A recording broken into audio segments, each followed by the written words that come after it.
C'est ce que tout le monde attend ici à Tunis, de savoir quelle sera l'issue de ce remaniement. Est-ce qu'il s'agira d'un remaniement léger avec juste le remplacement des ministres qui ont démissionné la semaine dernière? En tous les cas, les gens qui sont derrière moi, il y a 1 millier de personnes qui sont rassemblées ici devant le siège du gouvernement et la plupart d'entre eux dorment ici depuis 2 jours. Ils campent ici devant le siège du gouvernement et pour eux, pas question d'un remaniement ministériel léger. Ils veulent absolument, ils réclament le départ de tous les ministres qui étaient en fonction sous Ben Ali.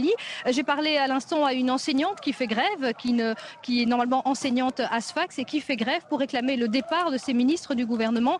Alors elle m'a dit que l'idéal serait que tous ces ministres partent, mais qu'au moins si les 4 ministres du régime qui étaient déjà en place sous le régime Ben Ali quittaient les postes essentiels, les postes clés de la défense, de l'intérieur, des affaires étrangères et des finances, eh bien là, selon elle, la population pourrait être apaisée. Par ailleurs, l'UGTT, le grand syndicat tunisien qui est derrière ces manifestations, qui encadre ces manifestations depuis plus d'une semaine, est en réunion depuis ce matin et pendant toute la journée en attendant l'annonce de ce gouvernement. Mais donc encore une fois, ici, pas question d'un remaniement léger. Ce qu'on veut, c'est le départ des ministres qui étaient en poste sous Ben Ali.